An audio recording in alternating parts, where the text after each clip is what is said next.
Hello students, अपन ने कल जो डिस्कस किया था रिफ्लेक्शन का टॉपिक, मतलब परावर्तन का जो टॉपिक है उसी को आगे बढ़ाते हैं। तो आज अपना जो टॉपिक रहेगा मतलब परावर्तन ही पढ़ेंगे, रिफ्लेक्शन ही पढ़ेंगे, परंतु वो आज हम कल तो हमने प्लेन मिरर से पढ़ा था, आज हम किससे पढ़ेंगे? स्फेरिकल मिरर से पढ़ेंगे, मतलब गोलीय दर्पण से पढ़ेंगे। गोलीय दर्पण क्या होता है, मतलब स्फेरिकल मिरर होता क्या है वो देखिए यहाँ पे। कि जैसे मान लीजिए आपके पास कोई होलो स्फीयर है, मतलब खोखला गोला, एज लाइक ए प्लास्टिक की बॉल। तो जैसे मान लीजिए मैं यहाँ बताता हूँ आपको।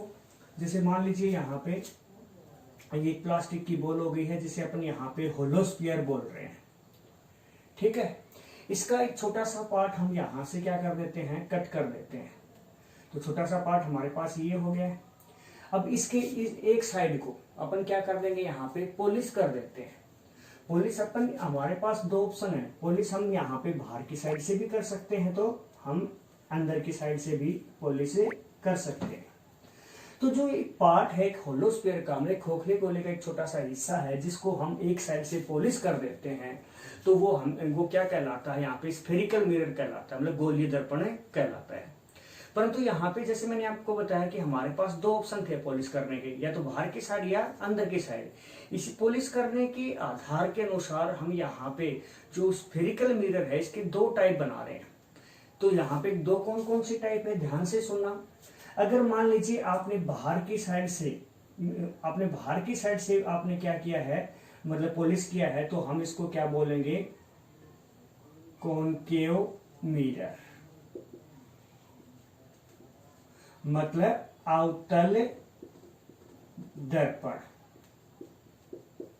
ध्यान रहेगा, बाहर की साइड से आपने क्या किया है पॉलिश, तो क्या कहेंगे, कॉनकेव मिरर। तो इसका मतलब जो रिफ्लेक्टिंग सरफेस है, मतलब परावर्तक पृष्ठ है वो कौन सा हो गया, अंदर की तरफ हो गया। तो ये आपका ये वाला जो पृष्ठ है यहाँ पे, ये कौन सा हम क्या कर देंगे, रिफ्लेक्टिंग सरफेस। तो आपसे पूछा जाए कि कॉनकेव मिरर के अंदर रिफ्लेक्टिंग सरफेस कौन सा होता, तो क्या बताओगे, अंदर की तरफ वाला, क्योंकि बाहर की तरफ पॉलिश की हुई होती है। रिफ्लेक्टिंग सरफेस का मतलब परावर्तक पृष्ठ हो गया। इसी प्रकार से अगर आप क्या कर देते हो, अंदर की तरफ से क्या कर देते हो, पॉलिश कर देते हो, तो उसको हम यहाँ पे क्या कह देंगे, कॉनकेव मिरर कह देंगे। कौन सा मिरर कह देंगे यहाँ पे, कौन सा मिरर कह देंगे, कॉन्वेक्स मिरर कह देंगे। कॉन्वेक्स का मतलब उत्तल दर्पण।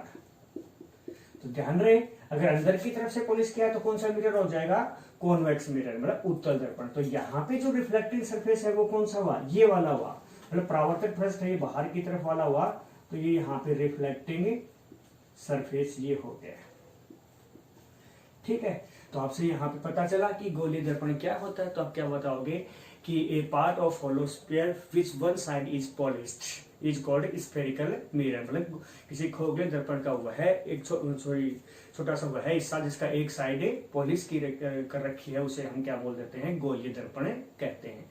ये दो टाइप का होता है, एक तो अवतल और एक उत्तल, मतलब एक कॉनकेव मिरर और एक कॉन्वेक्स मिरर। बाहर की साइड से पॉलिश की तो कौन सा हुआ, यहाँ पे कॉनकेव, और अंदर की साइड से की तो आपका कौन सा हुआ, कॉन्वेक्स। अब इससे रिलेटेड यहाँ पे कुछ पॉइंट्स हैं, मैं आपको बताऊंगा, यहाँ पे वेरी इंपॉर्टेंट है, वैसे आपने पहले भी 10th क्लास में पढ़ रखे हैं। तो देखिए यहाँ पे, तो सबसे पहला जो पॉइंट है यहाँ पे रहेगा किसका, पोल का। पोल का मतलब यहाँ पे क्या है, ध्रुव। तो यहाँ पे देखिए, जैसे मान लीजिए कोई भी एग्जांपल ले लीजिए, इसमें एग्जांपल आप कोई भी ले सकते हो, कॉनकेव का ले लीजिए चाहे कॉन्वेक्स का। तो यहाँ पे मैं ले लेता हूँ, जैसे मान लीजिए मैंने ये ले लिया है, कौन सा, कॉनकेव का एग्जांपल ले लिया, कॉनकेव मिरर है। तो आपसे पूछा जाए कि पोल क्या होता है, तो आप क्या बताओगे, जो दर्पण होता है, जो मिरर होता है, उसका जो सेंटर पॉइंट होता है, उसके मतलब उसके पृष्ठ पे सेंटर पॉइंट कहाँ पे, उसके सरफेस पे जो सेंटर पॉइंट होता है, या मिड पॉइंट जिसे बोल देते हैं, मतलब किसी मिरर के सरफेस पे जो मिड पॉइंट होता है, मतलब किसी मिरर के पृष्ठ पे जो मध्य बिंदु होता है, उसे हम क्या बोल देते हैं, ध्रुव बोलते हैं। जैसे मान लीजिए ये आपका मिड पॉइंट है, इसको अपन यहाँ पे हमेशा किसे नोट करेंगे, पी से करेंगे, ओके। दूसरा पॉइंट आता है यहाँ पे centre of curvature, centre of curvature, मतलब वक्रता केंद्र। तो यहाँ पे उसका नाम क्या हो गया, यहाँ पे वक्रता केंद्र। वक्रता केंद्र का मतलब क्या है यहाँ पे कि वहां पे जो आपके पास मिरर है, आपने जिस गोले का आपने क्या बनाया है, मिरर बनाया है, उसी गोले का जो सेंटर पॉइंट है उसे ही हम क्या कह देंगे, यहाँ पे वक्रता केंद्र कह देंगे। जैसे मान लीजिए आपने मिरर बनाया, तो यहाँ पे जो मिरर बना आपका, यहाँ पे इस प्रकार से बना, तो इसका सेंटर पॉइंट कौन सा हुआ, ये वाला हुआ। तो ये आपका क्या कहलाएगा, यहाँ पे वक्रता केंद्र कहलाएगा, जिसको हम यहाँ पे हमेशा किससे लिखेंगे, सी से लिखेंगे। ठीक है ना। तो कितने पॉइंट हो गए यहाँ पे, 2। तीसरा पॉइंट यहाँ पे क्या है, यहाँ पे प्रिंसिपल एक्सिस,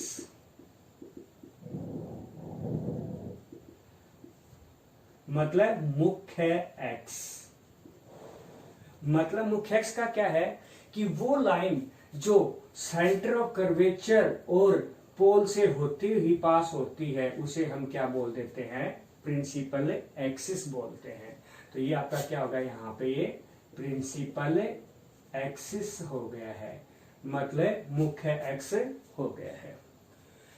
उसके बाद फोर्थ पॉइंट आपका कौन सा आएगा, यहाँ पे वक्रता केंद्र हो गया आपके पास। अब के बाद क्या आ गया, यहाँ पे वक्रता त्रिज्या आ गई है। तो यहाँ पे हम क्या बोल देंगे, radius of curvature, radius of curvature. तो वक्रता वक्र त्रिज्या भी इसे हम बोल सकते हैं। तो वक्र त्रिज्या का मतलब क्या है कि सेंटर ऑफ कर्वेचर और पोल के बीच की जो डिस्टेंस होती है उसे ही हम क्या बोल देते हैं, वक्र त्रिज्या या फिर रेडियस ऑफ कर्वेचर बोलते हैं, जिसको हमेशा हम यहाँ पे कैपिटल आर से डिनोट करेंगे। ओके। नेक्स्ट पॉइंट आपका क्या है, यहाँ पे फिफ्थ पॉइंट है यहाँ पे फोकस पॉइंट, फोकस बिंदु, फोकस पॉइंट या फोकस बिंदु। तो फोकस बिंदु क्या होता है, जैसे मान लीजिए आपके पास, मैं दोबारा बना रहा हूं यहाँ पे, जैसे मान लीजिए आपके पास ये था और ये आपके पास यहाँ पे प्रिंसिपल एक्सिस था, ये सेंटर ऑफ कर्वेचर था, ये पी पोल था। ठीक है ना।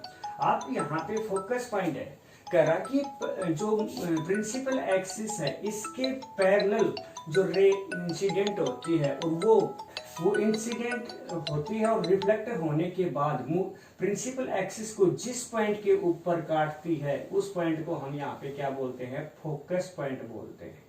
तो ध्यान रहे, फोकस बिंदु क्या होती है, जब दर्पण के ऊपर मुख्य एक्स के समांतर कोई किरण क्या होती है, आपतित होती है और परावर्त होकर मुख्य एक्स को जिस बिंदु पर क्या करती है, काटती है, इंटरसेक्ट करती है, उसे हम क्या बोलते हैं, फोकस बिंदु बोलते हैं। नेक्स्ट पॉइंट, 6 पॉइंट आपका क्या है, यहाँ पे फोकस या फोकल लेंथ, मतलब फोकस दूरी। फोकस दूरी यहाँ पे क्या है कि जो फोकस पॉइंट और पोल के बीच की जो डिस्टेंस होती है उसे हम क्या बोल देते हैं, फोकल लेंथ बोलते हैं। तो यहाँ पे स्मॉल एफ, ये आपके पास क्या आ गया है, फोकल। याद रहे, फोकल लेंथ को हमेशा स्मॉल एफ से लिखते हैं और रेडियस ऑफ कर्वेचर को हमेशा कैपिटल आर से लिखते हैं। तो ये कुछ इंपॉर्टेंट पॉइंट्स हैं जो आप आगे आने वाले डेरिवेशंस में आपको काम आएंगे। ठीक है। इसके बाद आपके पास क्या आता है यहाँ पे कि कुछ रूल्स हैं, कुछ लॉज हैं यहाँ पे, जो मिरर के द्वारा, स्फेरिकल मिरर के ऊपर जो रिफ्लेक्शन होगा ना, उसके ऊपर क्या होंगे, वो फॉलो होंगे। तो वो यहाँ पे 2-3 रूल्स हैं, वो किसके लिए हैं, यहाँ पे for reflection by spherical mirror. तो देखिए यहाँ पे किस प्रकार से,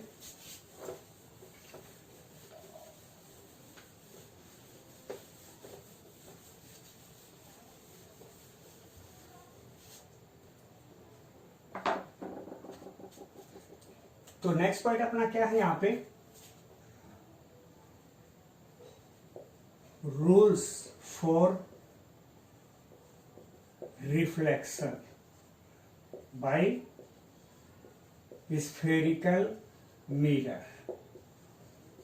मतलब गोलीय दर्पण के द्वारा परावर्तन के नियम। देखिए यहाँ पे फर्स्ट रूल क्या कहता है कि आपके पास कोई भी आपके पास यहाँ पे मिरर है, ये आपका क्या होगा सेंटर ऑफ कर्वेचर, ये फोकस पॉइंट, ये पोल। अगर इसके प्रिंसिपल एक्सिस के पैरेलल कोई रे इंसिडेंट होती है तो वो यहाँ पे इंसिडेंट होकर मतलब रिफ्लेक्ट होकर हमेशा कहां से होकर जाएगी, फोकस पॉइंट से होकर जाएगी। फर्स्ट रूल आपका ये है। तो ये तो किसके लिए था, कॉनकेव मिरर के लिए। यही रूल आपके यहाँ पे किसके लिए, कॉन्वेक्स के लिए। कॉन्वेक्स में आपको बताया था कि जो पोलिस है वो कहां पे करेंगे, अंदर की तरफ। तो इसमें सेंटर ऑफ कर्वेचर किधर होगा, इधर होगा, फोकस पॉइंट है इधर होगा, और पोल है यहाँ पे होगा। तो प्रिंसिपल एक्सिस के यहाँ पे पैरेलल इंसिडेंट हुई तो ये फोकस पॉइंट से जाएगी नहीं, क्योंकि रिफ्लेक्ट होकर अंदर चली जाएगी तो मीडियम चेंज हो जाएगा। रिफ्लेक्शन का मतलब वापस उसी मीडियम में, तो उसी मीडियम का मतलब कहां से होती नजर आएगी आपको, ये ऐसे आपको ऐसे लगेगा ये फोकस से होते हुए जा रही है। तो ये फर्स्ट रूल आपका हो गया। दूसरा रूल आपका क्या कहता है, यहाँ पे जस्ट इसका अपोजिट है कि यहाँ पे अगर यहाँ पे फोकस पॉइंट से होते हुए कोई रे जाएगी तो वो रिफ्लेक्ट होकर हमेशा पैरेलल हो जाएगी प्रिंसिपल एक्सिस के। इसी प्रकार से कॉन्वेक्स मिरर के लिए क्या हो जाएगा, यहाँ पे ये मान लीजिए एफ हो गया है, ये सी हो गया है, ये पी हो गया है। तो यहां से मैंने बताया कि अगर आपको यहाँ पे ये लगता है कि फोकस पॉइंट से होती हुई आ रही है यहाँ पे, तो यहाँ पे रिफ्लेक्ट होकर हमेशा इसके क्या हो जाएगी, पैरेलल हो जाएगी। तीसरा पॉइंट, तीसरा रूल जो क्या कहता है कि मान लीजिए आपके पास यहाँ पे ये कॉनकेव मिरर है, तो आपको यहाँ पे कह रहा है कि मान लीजिए आपका ये फोकस पॉइंट है, ये क्या आपका सेंटर ऑफ कर्वेचर, ये पोल।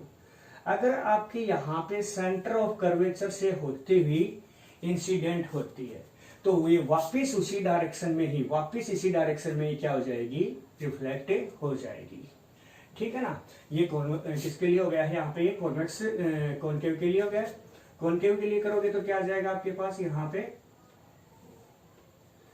ये कॉनकेव मिरर हो गया है, ये सी हो गया है, ये एफ हो गया है।